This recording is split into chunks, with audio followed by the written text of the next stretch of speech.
Hey, Bankless Station, we haven't done one of these in a while. This is time for a Bankless Takes. We're talking about the role of L2s in Ethereum. And you know you're a big deal in crypto if Bankless will spend an entire show on talking one about single your tweet.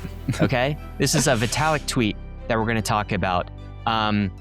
This was a tweet, I think, that echoed around the world. It's pretty significant in my mind, in your mind, because it feels like it marks the end of an era and the beginning of a new era. It feels like a bookend. Yeah. A bookend to not a tweet, but like another Vitalik post that we also did a dedicated podcast on in 2020, where he introduced the Rollup-Centric Roadmap in October of 2020. And now this is a episode about the conclusion of the Rollup-Centric Roadmap in 2026. And I think that in particular is important. We have to choose our words carefully, because it's the conclusion not of the Rollup Roadmap. The Rollup Roadmap continues. Mm-hmm. But it is the conclusion of the Rollup-Centric Roadmap. The centric word is being ejected. Exactly. And so the rollups for 5 years in Ethereum were the center point. Mm-hmm. That was the focus. That was how we're going to scale Ethereum. And I think this tweet signifies something new. So let's get into it. What exactly did Vitalik say on, what day was it? February 3rd, 2026. What did he say? February 3rd. What did he say and what he did not say is pretty important, because there were a lot of opinions and takes on Twitter that were just misunderstandings or bad readings of Vitalik's tweet. So Agreed. What did Vitalik say? The punchline that I think Ryan and I agree on is like what this tweet, the punchline of this tweet is, for both of these facts, we'll talk about what these two facts are. For both of these facts, for their own separate reasons, means that the original path of layer 2s and their role in Ethereum no longer makes sense. And we need a new path. That's the ending of the centric part, right? Yes, that's the ending of the centric path. And so Vitalik is basically saying Ethereum needs a new non-rollup-centric roadmap. The two core bits of data as to why Vitalik comes to this conclusion, the two bits that he was referring to, is that stage 2 rollups and rollup interoperability has been far more slow and difficult than previously expected. Stage 2 rollups essentially means that rollups get to the point where they are complete decentralized code-based extensions of Ethereum, that they are the block space of a layer 2 stage 2 rollup is given the full faith and credit of Ethereum security. That's right. We cannot get there. It's been seemingly difficult as an industry to move our rollup ecosystem into stage 2. We seemingly are stuck on stage 1, and for a good reason. Yes, that's one part of it, the security part of it. The second part of it is the interoperability part of it. And this is the vision of rollups and scaling Ethereum block space, I thought, was shared liquidity across all of these rollups. And that's why shared network effects, shared state, shared. And it's not shared. It feels very fragmented. And that's why he mentions interop as the second. So that's the first core bit. What's the second? Have you checked out SHOWDOWN yet? SHOWDOWN is poker rebuilt from the ground up by some of the world's top players in Hearthstone, Magic the Gathering, and poker. With SHOWDOWN's action cards, an additional layer of gameplay is added onto the game of poker. Action cards give dueling players more agency, strategy, and tricks for winning the pot. Built on MegaETH's real-time blockchain, SHOWDOWN has completely abstracted away everything crypto. Privy hides the wallet, there's seamless payment and deposit flows, and MegaETH makes everything happen in real time and zero fees, making SHOWDOWN ready to onboard your friends without any friction. It's also free to play and built without any pay-to-win mechanics. Players compete in the free market and with real money on the line. SHOWDOWN is played with MegaETH's USDM in the background, so when players deposit money into SHOWDOWN, it's converted into USDM, connecting SHOWDOWN to the USDM flywheel that all MegaETH apps contribute to. You can play SHOWDOWN for free, so you can practice and get good before you get comfortable with real USDM on the line. Experience poker like never before with SHOWDOWN. Check it out at alpha.showdown.game. What if you could trade gold, Forex, and global markets with the same tools and speed that you use for crypto? That's exactly what BITGET TRADFI unlocks. After strong beta demand, including over $100 million in single-day gold trading volume, BITGET TRADFI is now live for all users. Inside of your existing BITGET account, you can trade 79 instruments across Forex, precious metals, indices, and commodities, all settled directly in USDT. No platform switching and no fiat conversions. This is BITGET's universal exchange vision in action. Crypto and traditional finance side by side. You get deep liquidity, low slippage slippage, and leverage up to 500x, letting you apply crypto strategies to macro markets. New to TRADFI? Start with gold. The gold USD pair is liquid, macro-driven, and a familiar natural bridge between crypto and traditional markets. Try trading gold on BITGET now at bitget.com. Click the link in the show notes for more information. This is not financial advice. The second core bit is that layer 1 scaling is now actually catching up to a meaningful degree. The ZKVM, which I think was an understated part of this tweet, and we'll go into why, but the ZKVM and overall layer 1 block space is going to, quote, projected to increase greatly in 2026. So Vitalik just highlights like, actually, we can just do the things on the layer 1. Not only can we scale the layer 1 in like the traditional sense with more throughput and faster block times, but we also have this ZKVM thing, which will massively scale Ethereum far beyond what any other layer 1 could ever do, ever. That's the bullish piece. Let's go there. Let's go down that path. Yeah, that's the bullish piece, and that was not available. Importantly, 5-6 years ago. Correct. In 2020. We thought ZKVMs 5-6 years ago were a decade away, right. And turns out they're kind of here today.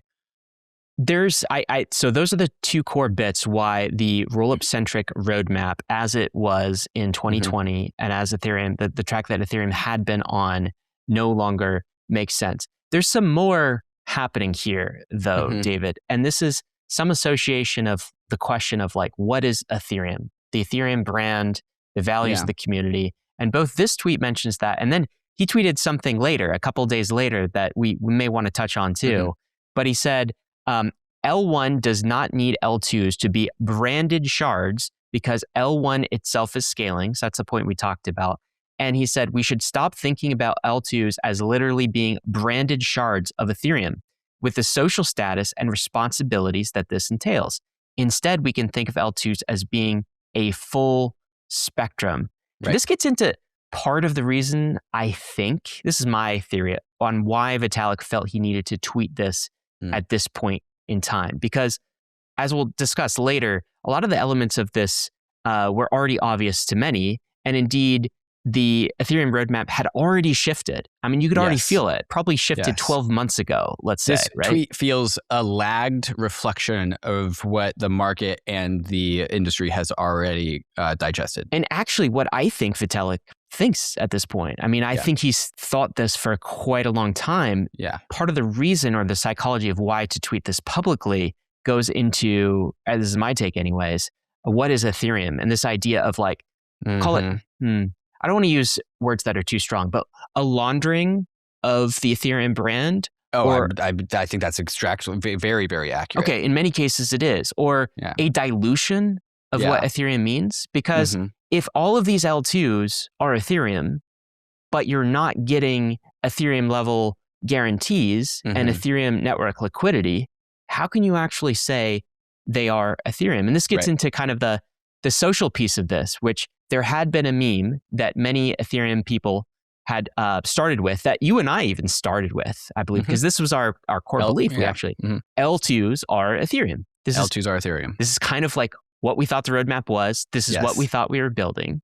You and I abandoned this meme probably like 18 to 24 months ago when it became obvious, like, oh, shoot, when I go into another chain, it's not Ethereum. I'm not getting all of it's not stage 2, and I don't get the liquidity. And we started pushing back on that. But that's been hard for the community to digest. Yes. Yeah. And so go ahead. I think with this tweet, we can formally say layer 2s or Ethereum is dead. It was already dead. Now, like, there's no way for layer 2s to be Ethereum. And this is what we are admitting to. And it's something like, to go back into the shoes of October of 2020, when the Rollup-Centric Roadmap was introduced, the plan here was that we would make stage 2 rollups, stage 2 being functional equivalent extensions of Ethereum block space without any sort of lack of any sort of property rights or guarantees of Ethereum. The guarantees of the Ethereum layer 1, because layer 2s are stage 2, get extended without loss, no lossiness. And then with interop, we would have these stage 2 extensions that would be shared state, shared liquidity. And so therefore, with some abstractions, we would be able to abstract everything and it would be one unified experience. That's right. That was always the plan. So like stage 2 rollups was like, yes, Optimism, Arbitrum, ZK Sync would build their rollups But with stage 2 and interop standards, we would collapse everything into one shared experience. This is what we are saying, that like this is not happening and we need to account for that. And therefore, when we say layer 2s are Ethereum, that just cannot be accurate, because now these branded shards are their own thing. Yes. And I think when he says we can consider these layer 2s to be full spectrum layer 2s, it's kind of unlocking the potential of layer 2s to be anything, which was always the promise and always the potential of layer 2s. So you can be anything. You can have any sort of relationship with Ethereum that you want, and it doesn't have to be any sort of constrained, you must be a layer 2, you must conform to the interop standards, you must be an extension of Ethereum. And we're kind of like opening up the design space and going away from layer 2s or Ethereum. That's right. And I think there's a concession here. And we've read it earlier when Vitalik said L2 progress around full security of Ethereum and interop has been slower and more difficult than originally expected.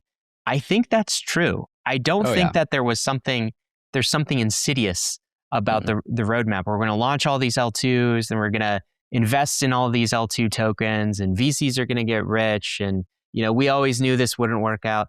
I genuinely think the Ethereum community, Vitalik as well, all the participants of the L2s and all the teams we talked to in those early days, they thought they were building a mirror of Ethereum L1 block space. Indeed, that was what they were trying to build. The tech just couldn't get us there. Yeah. I mean, that's my perspective on it. I don't think there's anything insidious here going on. But now that we are in 2026, the meme of L2s are Ethereum does not ring true. Right? And so we have to recognize that. And probably it's never been true. That was the ambition. But we have to recognize that we are never going to accomplish that full ambition. Now, I do want to put an asterisk here, which is it's also not true that L2s are just side chains. Okay? Correct. Yeah. And so if you want to, this is not in mimetic form, but L2s do inherit some of the security guarantees and a little bit of the liquidity, preferences of Ethereum. So they do inherit some of it. Yes. You can't put that in meme form, but there are things here that are, more nuanced than just saying, no, there is L2s. A symbiotic relationship between the layer 2s and the layer 1. That's right. And so we could swing too far in the other direction. I guess the second Vitalik tweet, also, he put a tweet out a couple days later. He said he's been following reactions to what I said on L2s 1.5 days ago. And he clarified a few more things here. I felt like he was mostly restating what he had already said, though in clear terms. And a part that we missed in his original tweet is he sees a role for L2s to fill a much more differentiated place now in the updated, L2 roadmap of 2026 called these Gen 2 L2s, which is, it's less an EVM clone of Ethereum that you kind of hook an optimistic bridge to, and you port all the apps from Ethereum over into these L2s. And it's more differentiated chains, things like app chains like Lighter or privacy chains like Aztec, bringing something net new to this alliance of chains that Ethereum L1 does not already have, especially when it's in scaling mode. Differentiation, I think, is the key word here. Back in 2022 to 2023, when the layer 2 era was really in full swing, there was a huge push for Ethereum equivalents, EVM equivalents. I was pushing for that because that's how I saw we get to this, roll-up ecosystem that is one big shared pool of state and liquidity. That is dead. Ethereum equivalence is dead. It's the same thing as layer 2s are not Ethereum. Ethereum is Ethereum. EVM equivalence is now just redundant. And now it's go to the opposite end of the spectrum and be very, very differentiated. Have a specialized VM like Aztec or Starknet. And do things that the Ethereum layer 1 can never do, like scale like Mega ETH. Be an app chain like Lighter. Just don't do the same thing that Ethereum is doing, because Ethereum is going to do that thing. Vitalik sums it up like this in this second follow-up tweet. Basically, number one, do something if you're an L2. Here's my advice for L2s, he says. Number one, do something that brings something actually new to the table. And number 2, the vibe should match the substance. The degree of connection to Ethereum in your public image should reflect the degree of connection to Ethereum that your thing has in reality. And that second point gets to kind of the laundered reputation of Ethereum, right? If you're like a stage 0 L2, like, do you get to call yourself part of Ethereum and sort of launder the reputation of Ethereum with that brand when you don't offer the things that Ethereum is actually offering? Right. Yeah. And we saw that, like, one of the worst examples of this was the movement layer 2. The move VM as a layer 2 on Ethereum. The whole project ended up just being an unsavory grift, to use to use harsh words. And like, this was what was allowed when we don't control what the future of Ethereum scaling look like, is like, there are barbarians at the gate. And if the Ethereum community allows branded shards to come in and raise VC dollars and promote themselves as extensions of Ethereum to the Ethereum community, and the Ethereum community praises them because all layer 2s are good, this is a failure mode. And that started to happen and went too far. Agreed. All right, let's get to the community reaction, and then you and I can give our takes on what this means and what happened. So what was the community reaction to this?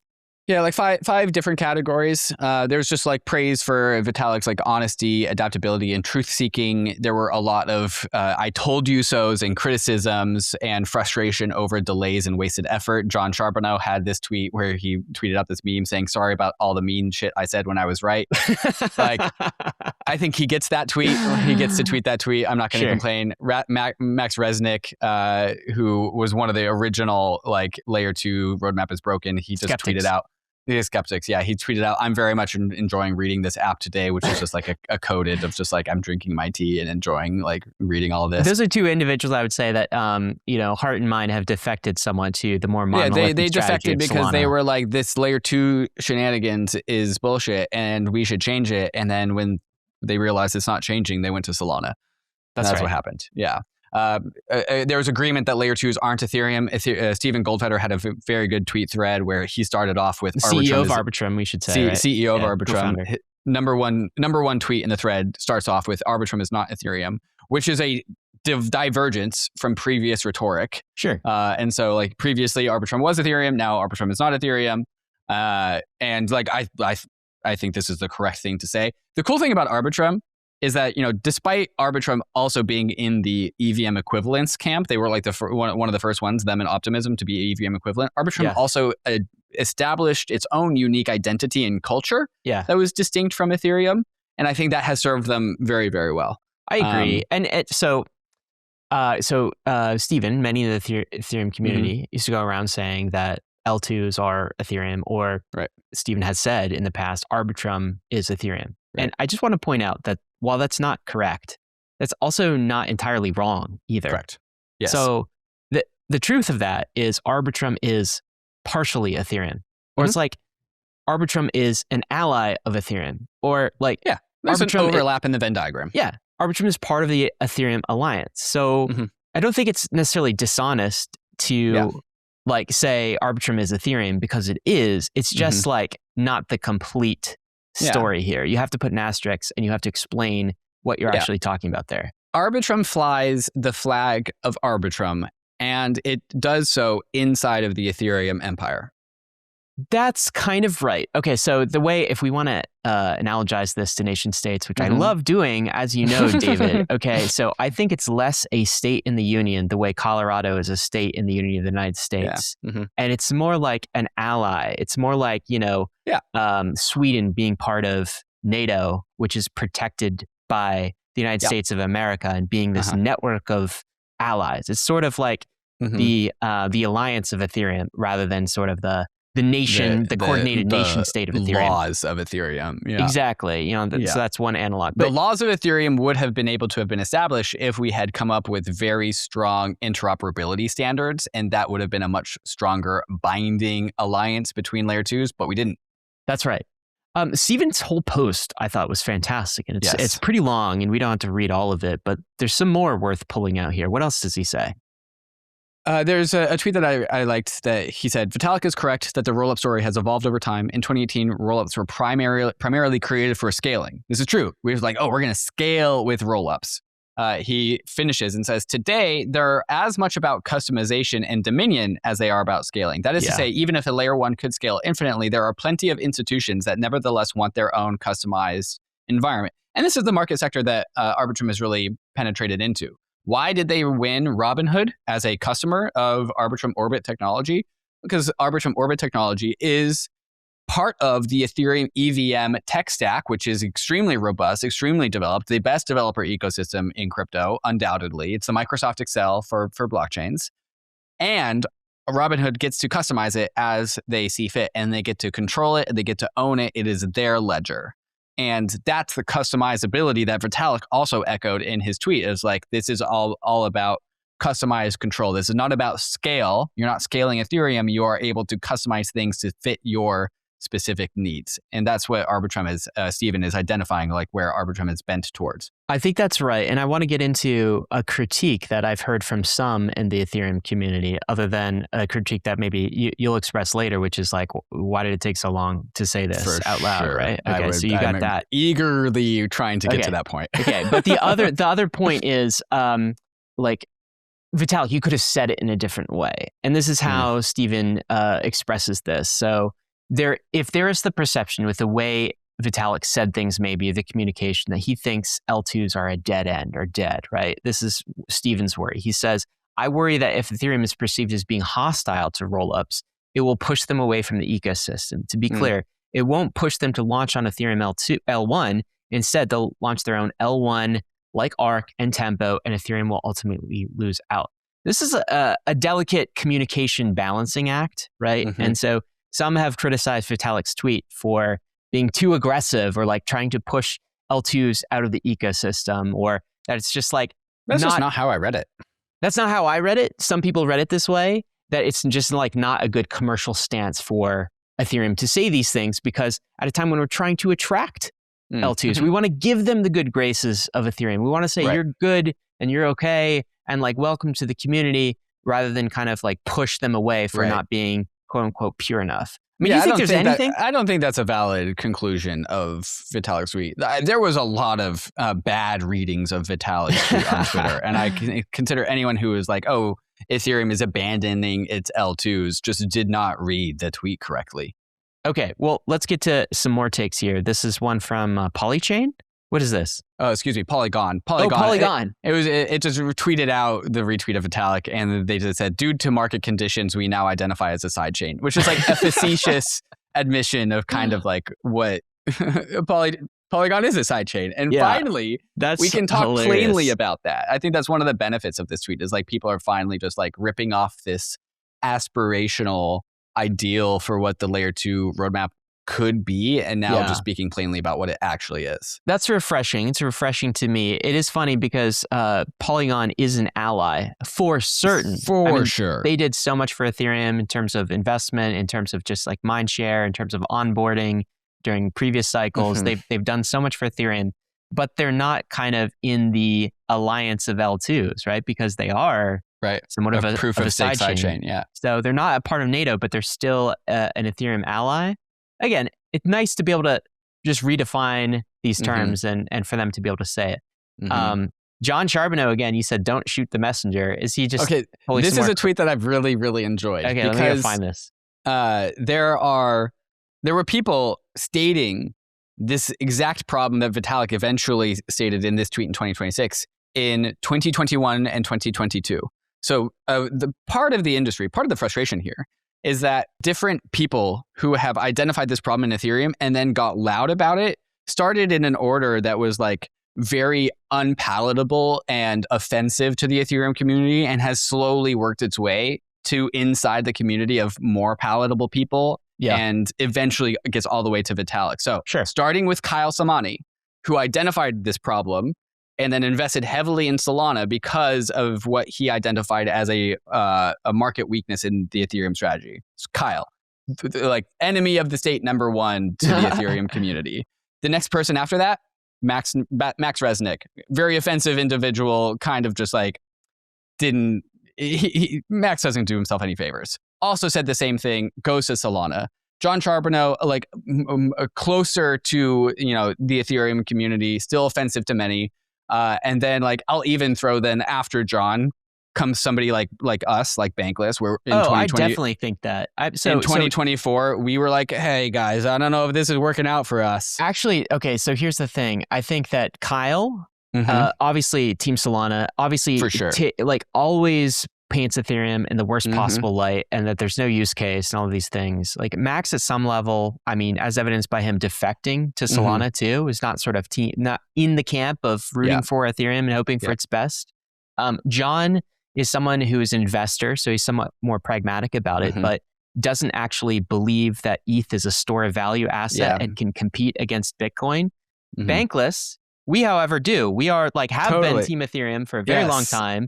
We do still believe, you know, even though the market is telling us otherwise, that ETH is a store of value asset and has the biggest opportunity to compete against Bitcoin on that. Even when we were saying it, it kind of Dude, it was not received we got well. branded, like not everyone, obviously, but we got branded, we got called enemies of Ethereum. Yes. During the years of 2024, when we brought Max and John on the podcast and Kyle Samani to talk about this problem, and then like Bankless is an enemy of Ethereum because we were saying, guys, this roadmap ain't working for us. Yeah, let's talk about what parts aren't working. Yeah, right. Yeah. And then after us, you know, maybe it'd be Anthony Cesano. I don't think he really ever did that. But then it goes to Vitalik. And now that Vitalik is saying it, like it's finally palatable for the Ethereum community, which I find frustrating because and I'm sure there were other people listening to Bankless who are like, guys, why are you so naive about this? Kyle Samani, Max and Resnick, and John Charbonneau have figured this out years ago. Why are you guys taking so long? Yeah, but that's just how things happen. I mean, I think that's how opinions change. That's how it happens, right? Imagine listening to Kyle Samani about everything on Ethereum. You just shut the project down. You'd believe that decentralization doesn't matter. You'd believe there's no such thing as ETH as a monetary asset. You just, why not shut it down? If you listen to everything that guy says, okay? So you have to process it and you have to filter it, but it did take a while for that to happen. There's another take here you've got from Patrick McCory. Yeah, I enjoyed this. I read this morning. He says that his interpretation of what Vitalik is saying is that it's not that rollups have failed. In fact, it's the opposite. Rollups have differentiated themselves relative to Ethereum and have succeeded hugely, but this is just not what was anticipated in the original vision. So it's a very big point. Is like rollups are doing great. They're just doing their own thing, and it's not the Ethereum thing. They are. And you even see, and I mean, rollups are scaling Ethereum like right now. Even sort of the closest EVM match to L1, they are there. Ethereum is what, 40 transactions per second now? Base is, you know, pushing 800, something like that. Arbitrum is like 1,000, right? And they're scaling too. I mean, that is helpful. And then you're right. We already do have these differentiated L2s that have popped up just due to market forces. And then the last take that I like came from my friend John Sterlacci. I think you are watching Foundation, right? Yes. The Foundation TV show. Yes. Yeah. Also a book series, mainly known as a book series, but now a TV show. Isaac Asimov. Yeah. So like this requires to understand this a little bit, but I'll do my best to explain. He goes, the Harry Seldon approach to leadership doesn't work. Okay. What's the Harry Seldon approach to leadership in this movie series, TV series? It spans over. A deep cut. It's a very deep cut. It spans over like 1,000 years, and so people go into like cyber sleep and they extend their lifespan in order to do this intergalactic, huge coordination problem across vast amounts of time. And Harry Seldon is this guy who comes up with this plan for the next 1,000 years of how we come to like coordinate across this very future problem that we need to like prepare for. That's 1,000 years, multiple generations in the future. So the idea here is centralized, predictive, long-term master planning by a single genius or small elite fails in practice because the real world is based on messy human systems. You can't set a grand plan in motion and expect it to unfold perfectly via predetermined interventions. Real leadership needs to be adapted, responsive, and decentralized and account for chaos, individual initiative. Black swans are unpredictable actors, not rigid top-down orchestration, assuming people will behave by predictable particles. Over-reliance on inevitable trajectories or this plan will save us leads to brittleness, detachment from reality, or failure when anomalies appear. Sure. I think this is such an astute comparison as to how the Layer 2 roadmap got implemented and why it failed. I actually think that that's exactly what's happening, though, right? This is this is like top down and bottom up, discovering that this didn't work from a market perspective and adjusting. So this is just like not making the Harry Seldon mistake. The Harry Seldon mistake would be now in 2026, we are learning to not make the Harry Seldon mistake. But I think for the last 5 years of time, it has been that. A little bit, but as evidenced by this pivot, it's all fine. This is how it works out. We tried something. It's late. It's later than it needed to be, but it's not too late. We'll get to some takes on this. Let me ask you some questions just to prompt. 3 options for you. Was the Rollup-Centric Roadmap wrong? The whole idea of, remember modular versus monolithic, right? And Ethereum's going the modular path and other chains going the monolithic plan. Let me give you 3 options. 1, it was dead wrong. 2, it was partially wrong. 3, it was still the right play at the time. What do you think? Somewhere between partially wrong and still the right play at the right time, leaning towards more partially wrong. The more correct thing would have been to identify the Rollup roadmap, not ever say the word centric, and run with we the Ethereum ecosystem has a monopoly on smart contract chains. Sure. And we need to make sure we never give that up. And now that everyone is on the Ethereum layer 1, we need to aggressively scale the layer 1 as fast as reasonably possible without sacrificing Ethereum's values.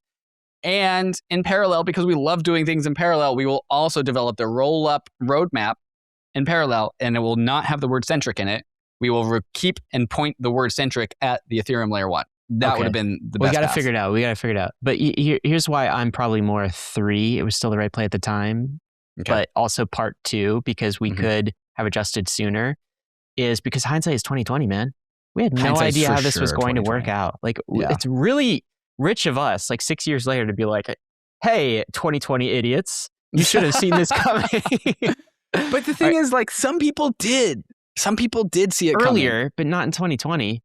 Let me go through another thought exercise with you, which is I put this together. What we thought versus what we got, and see how much you agree. What we thought, this is back in 2020, the thought, right, is that L2s would fully scale Ethereum block space and scaling would be solved. What we got instead was fragmented liquidity, not Ethereum level security on our L2s, and this idea of like sidechain plus, which is kind of what L2s ended up being.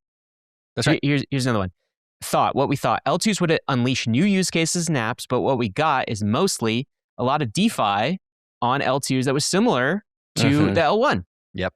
What we thought was stage 2 would be a breeze. We'll get there. It's no problem. What we got is really, really freaking hard. Yeah. And do chains and users even want it? I'm not sure that I want a chain that we do not. that can't be corrected or updated if there's a bug. What we thought, L2s would bring value accrual to ETH the asset, either as money, ETH as money, people using it in the ecosystem, or fees. What we got instead was low fees generated by L2s, and also other assets started invading some of these L2s, right? Tokenized Bitcoin is a thing. Stable coins are a big thing. So we didn't even get the monetary value accrual. What we thought is ETH would go to 10K this cycle, and what we got was barely an all-time high, barely. And we got bleeding on the ETH Bitcoin ratio. We were beaten at some level. Ethereum was beaten this cycle by app chains. In particular, a pure store of value app chain, which is called Bitcoin. What do you think of those? You agree with that? Those are all right. I agree with all of those. All right. Let's give our takes and a retrospective. You want to go first? You want to? Okay. Indulge me. I'm happy to go first. I've got some stuff I would like to get off my chest. I got to jump soon, so we got to constrain our time. We probably have like 15 minutes. I'm going to zoom out and give you my take on the retrospective. Okay. So there were definitely some wins over the last 5 years in L2s, and I don't want to downplay that. Massive wins. We had this successful alliance of chains. We delivered ZK EVM tech, discovered ZK, fleshed that tech tree out. It's freaking awesome. That's coming back to the L1. Without the L2 roadmap, we wouldn't have had that.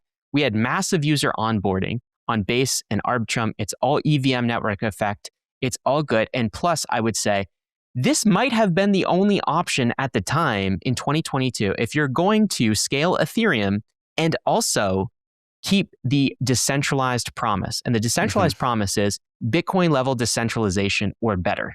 That was the only option in 2020. Okay. So we preserved that through all of this. That's in the win column. There were 3 missteps. I think that maybe the first one we could have seen the most and prevented. The first was we missed an interop strategy with For L2s. sure. So that was the biggest miss. if we were doing the L2 roadmap, we totally could have done this. Ethereum totally could have done this. It could have prioritized shared liquidity, and you're not an L2, you're not connected to the Ethereum network unless we have a liquidity standard here, and it's shared from Ethereum to the L2s. Now, I don't know the technical, like how this could have been made possible, but there should have been at least a standard for this. The Cosmos ecosystem, they had a standard.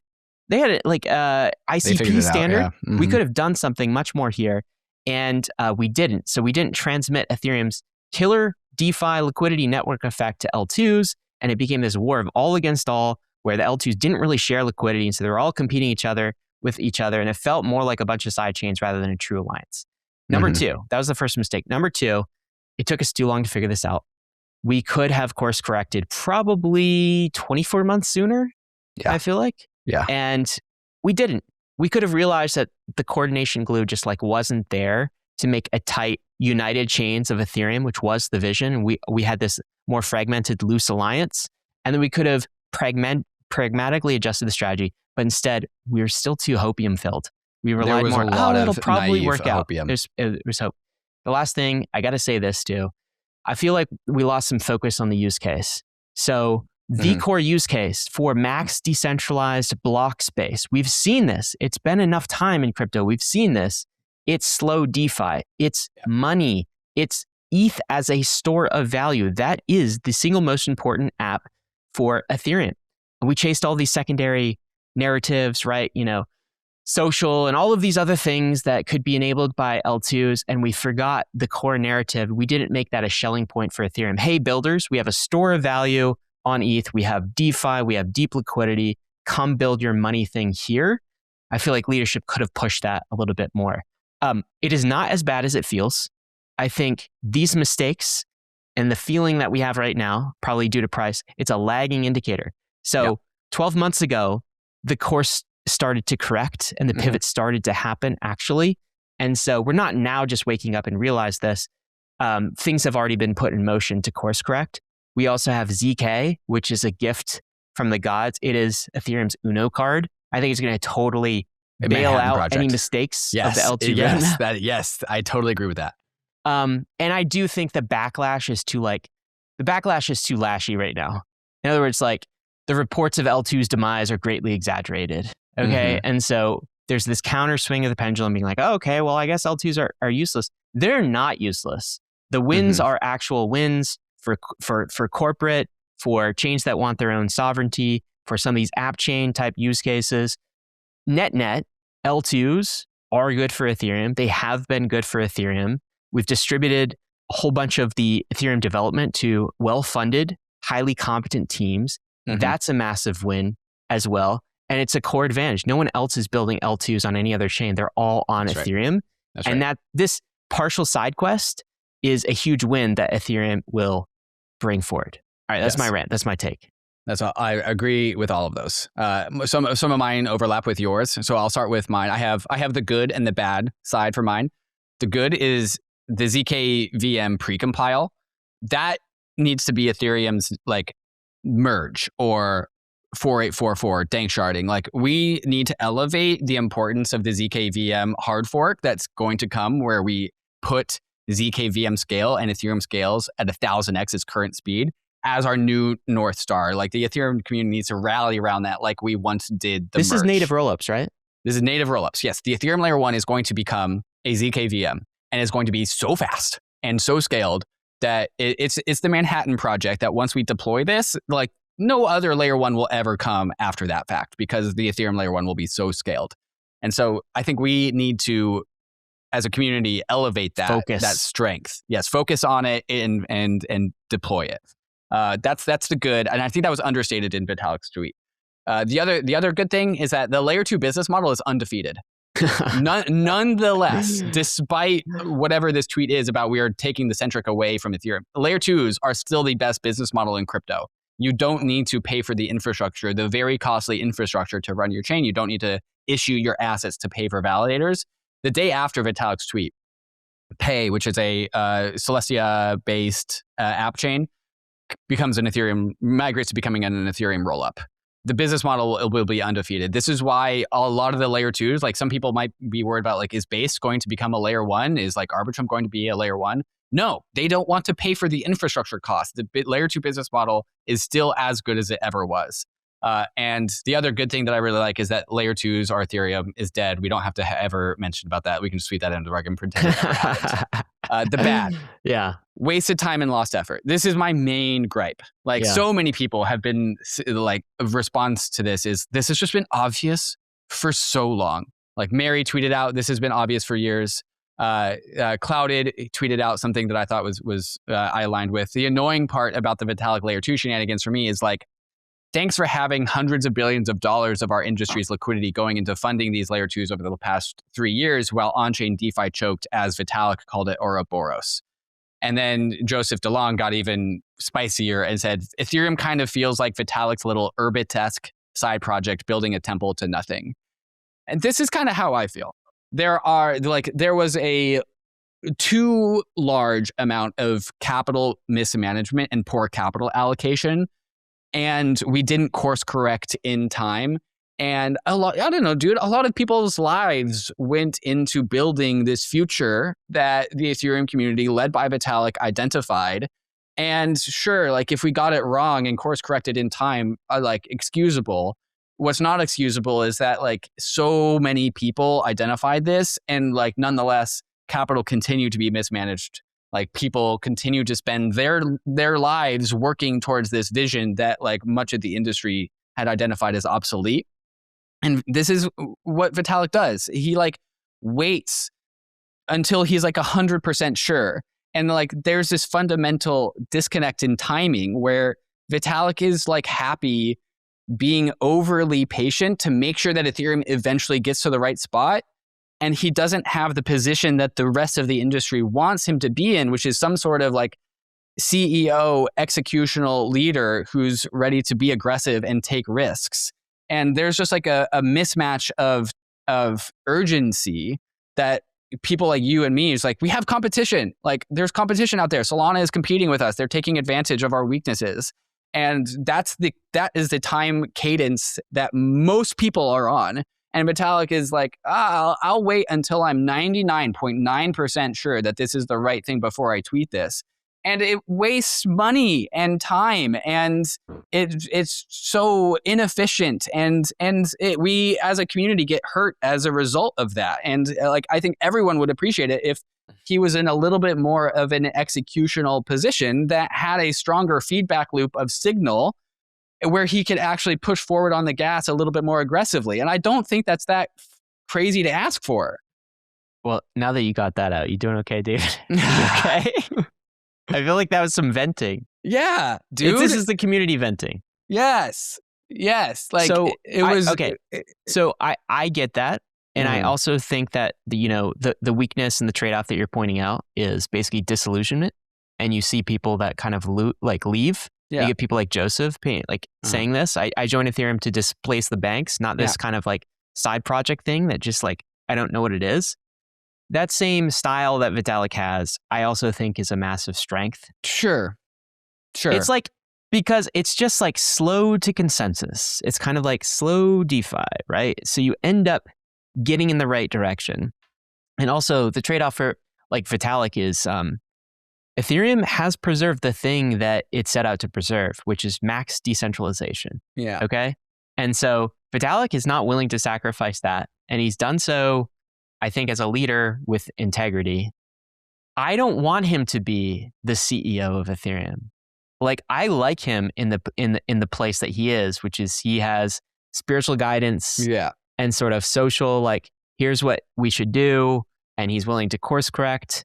I don't know. The problem is he occupies the space of the CEO of Ethereum, and he doesn't allow anyone else to inhabit it just by being there. Credit. I get the challenge, right? It's sort of the what's that famous essay, the tyranny of Structurelessness. This is Vitalik's pattern, is that he leaves voids of power. He leaves power vacuums wherever he goes, which is what the layer 2 centric roadmap always was, is a power vacuum that layer 2s tried to inhabit with their own standard, their own branded shard. There's a tyranny of structurelessness, but there's also a upside of experimentation on structurelessness. Like we are letting the market decide, and we are trying all of these things. And this is why I think you can come with more confidence that as long as Ethereum has preserved decentralization, some of the core values it somehow managed to preserve. It didn't go down the trap of trying to scale through shortcuts, right? Yeah.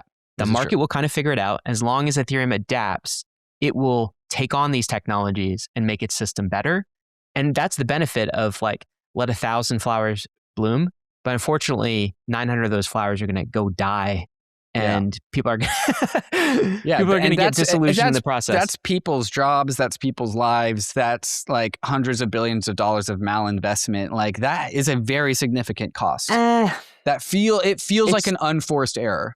It doesn't feel like a double-edged sword. It feels like an unforced error. I'm partially there and partially not. I see the trade-off with the good there. But let's bring this to a close, David, and ask some remaining questions that I think are significant. And talk about where we go from here and where this leaves Ethereum. Hey, Bankless Nation, it's David. If you're hearing this, that's because you are listening to the free Bankless podcast feed. Did you know that there is a premium Bankless RSS feed? The premium feed has extra interviews that I do for my own personal research and just deeper questions that I want answered about the crypto industry, questions that I want to answer so I can be more informed as an investor, both at Bankless Ventures and also just in my own personal portfolio too. Also, there are no ads, which means if you listen to the premium feed instead of the free feed, you'll get about 20 hours of your life back every year because you choose to support Bankless directly. So if you're interested in getting extra content all while skipping the ads, or you just appreciate what we do here and want us to keep doing it, we'd appreciate it if you signed up for Bankless Premium. And there is a link in the show notes to get started. Cheers to a good 2026. Few people in crypto put real skin in the game when they make public top or bottom calls. The DeFi report is one of them. The week before the October 10th flash crash, Michael from the DeFi report emailed his entire newsletter saying he's going aggressively risk off and sold the majority of his book from crypto into cash. This is when ETH was about $4,000 and Bitcoin was 110. Michael runs the DeFi report, an industry-leading research platform built on data, cycle awareness, risk management, transparency, and most importantly, skin in the game. We like Michael at Bankless. We like his analysis, and that's why you hear him on the Bankless podcast about once a month. And the DeFi report is giving Bankless listeners 1 free month of access to the DeFi report. So if you're looking for some sharp, data-driven analysis to make better informed decisions around your portfolio, you can learn why and how Michael called the top and what he's doing next, all in the DeFi Report Pro. Check it out. There is a link in the show notes. So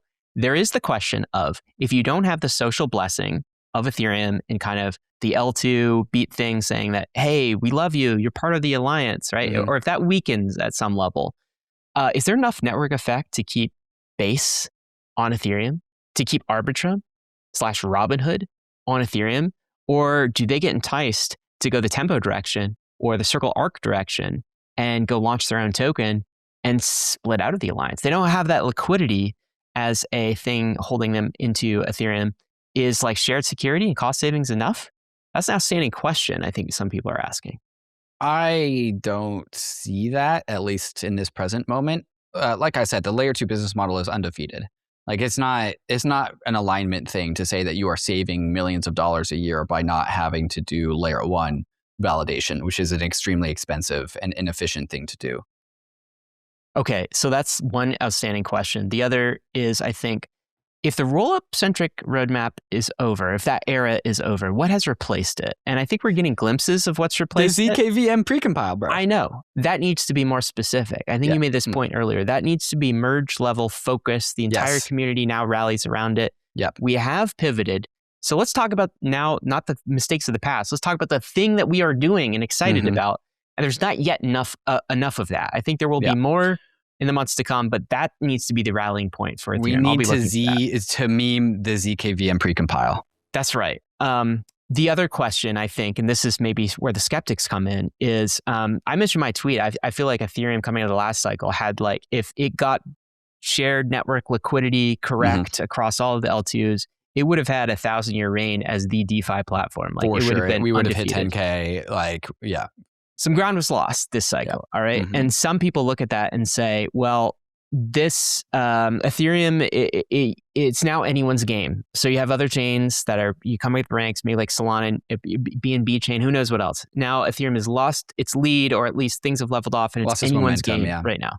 So that's one take, and that's what the bears would say about Ethereum.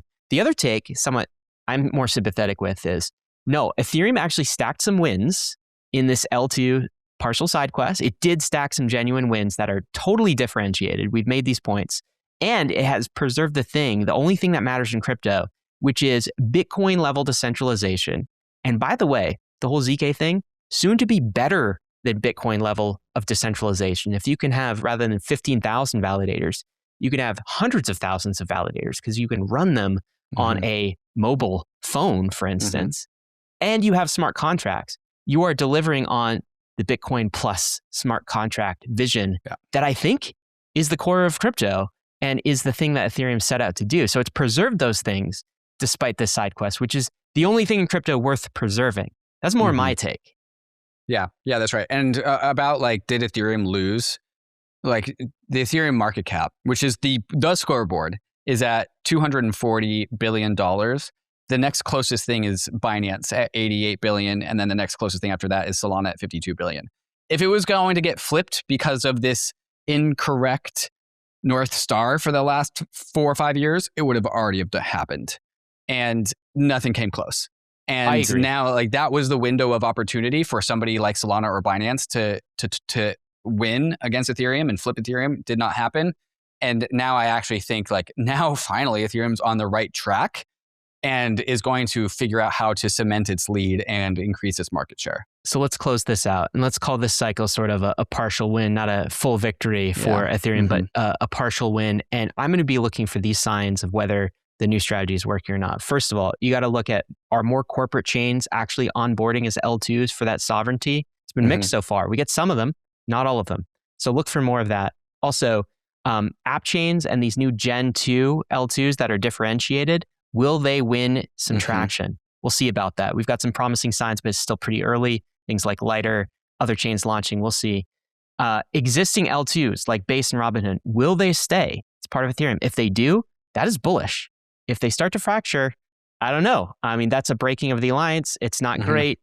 Ethereum also needs to ship like hell on scaling L1 now and lean Ethereum and the ZK vision. You need to look for signs of that.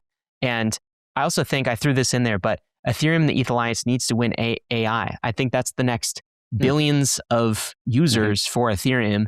And that's sort of white space right now. Anybody could come in and sort of win that.